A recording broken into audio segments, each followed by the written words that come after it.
So I saw the movie like 7 hours ago, and I have to say that this guy, this big boy right here, needs to win an Oscar this year. He has to. So hello everybody.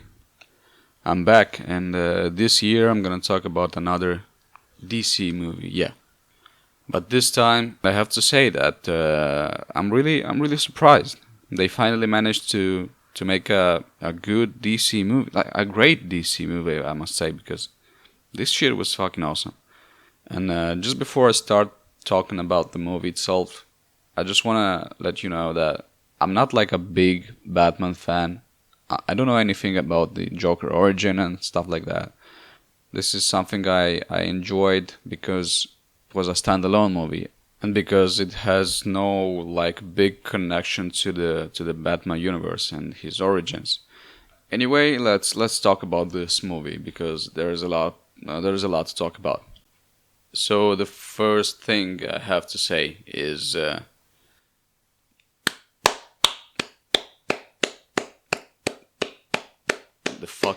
fucking new Joker. I think this guy is like a god. I don't even know how to pronounce his name.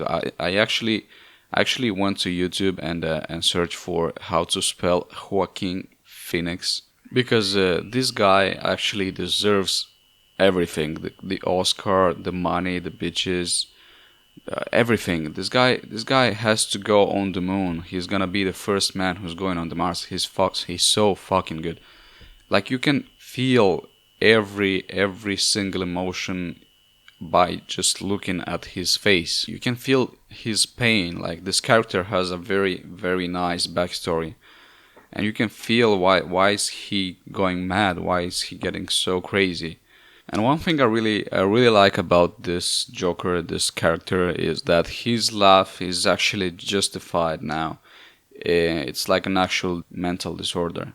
In this movie, it's one of the reasons why he's going so mad.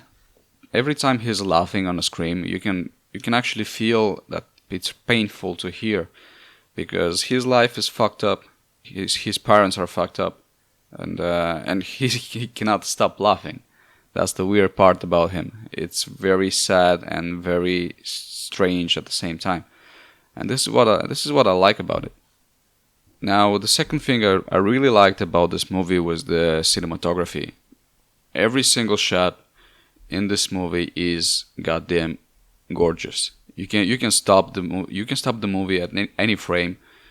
Just print the image and put it on your wall. It's gonna be so beautiful. Every shot is like it's printed into this character. It's about this sad, weird guy that it's really going crazy because of the society. And for the first half of the movie, you really think like this movie shouldn't even be called Joker. Like it's about a guy who is going crazy. And yeah, you're gonna be right. This movie could be called like Bob because it's about a guy who's going crazy. It's about a maniac in some way. But the second half of the movie is really interesting in the way they managed to put the Joker origin into the story. For me personally, the most interesting fact about the Joker was that nobody really knows what his origin is and what made him the Joker. And this movie has a very interesting way on explaining why nobody knows. That's because the Joker himself doesn't know. And he's going crazy about this identity crisis. He doesn't really know who to trust anymore.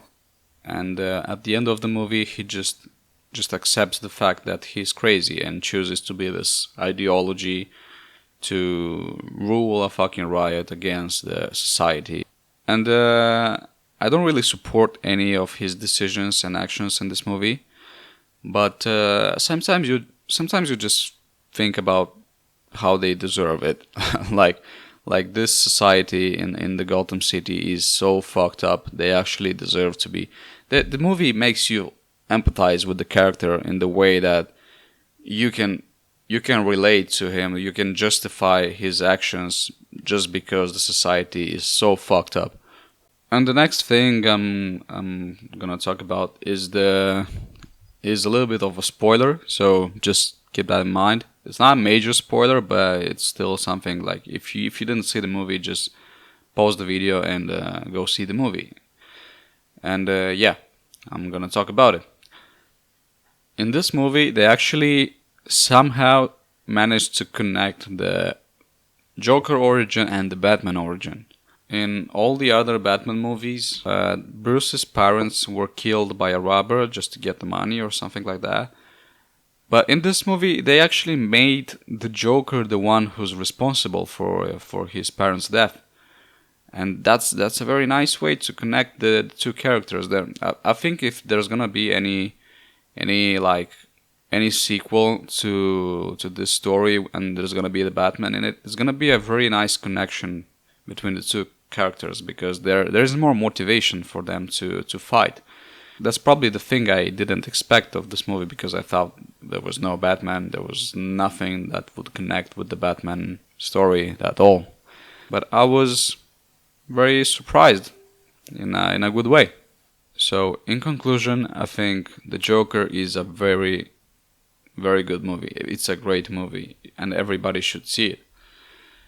It's gonna be a very good surprise for the Batman fans and just for anybody that doesn't really care about comics and superheroes. And from me, it's getting 11 Riots Against Society out of 10. If you like this video, leave a like, subscribe, maybe leave a comment about the movie if you enjoyed it, and maybe see you the next time. Hopefully not the next year.